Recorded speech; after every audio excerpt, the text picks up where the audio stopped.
గొప్పలో చెప్పు, ఏం చెట్టు, ఏం కాయలు, ఈ సంగతి ఏందో చెప్తా ఒకసారి. చెప్పు, ఏం చెట్టు ఈ చెట్టు? బేర్ చెట్టు. కాయలన్నీ కూడా గుత్తులు గుత్తులు కాసినాయి. ఈ చెట్టు కాయలన్నీ కూడా ఇటు మన బేస్తవారపై సైడు, మన ఇటువైపు భైరవకోన సైడ్ దొరుకుతాయేమో.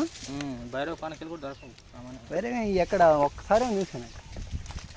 ఇంక మీ అడవిలోకి ఎవరు రారు కాబట్టి, మీ ఊర్లోకి బస్సు సౌకర్యం కూడా లేవు కాబట్టి ఈ చెట్లు ఇంకా బతుకున్నాయి.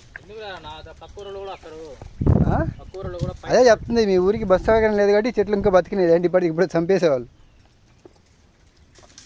మా పెద్దమ్మ కష్టపడి కోస్తుంది. మా బాబాయ్ గారు చెట్టు ఎక్కారు. ఎప్పుడు ఎక్కలేదండి మా బాబాయ్ గారు, ఇప్పుడు చెట్టు ఈరోజు ఫస్ట్ టైం ఎక్కారు. చూద్దాం మావాడు ఏందో ఎవరే మంచినీళ్ళు ఈ కల్లా మంచినీళ్ళే తాగుతున్నాళ్ళే మావాడు. ఊరు మొత్తం భలే ఉంది. చూద్దాం. ఇది అసలు ఈ చెట్టు యాక్చువల్గా చూడడానికి కూడా ఊరు చెట్లానే ఉంది, కాకపోతే కాయలు కొంచెం డిఫరెంట్గా ఉన్నాయి అన్నమాట. కాదు దీనికి ముళ్ళు ఉండవు కదా పెద్దమ్మ, ఈ చెట్టుకి ముళ్ళు ఉండవు. ఆకు ఊటికి ఆకులా ఉంది కానీ కాకపోతే ఆకు కొంచెం పెద్దది. ఈ చూడడానికి కూడా ఆకు అదే సైజులో ఉంది, పాల నిమ్మకాయ సైజులోనే ఉంది. కానీ అదేంటంటే ఆకులు 6 రకాలు ఇట్లా పప్పచ్చలాగా వస్తుంది. ఇదేంటంటే విడివిడిగా వచ్చింది పైపైన. అది గొడ్డేలతో కొడితే అక్కడే రాలిపోతున్నాయిరా, కొట్టేసరికి రాలిపోతున్నాయి. అదే విషయం.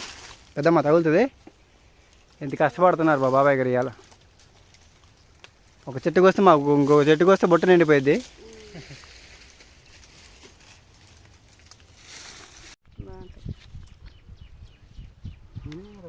తిని రాండి మరి.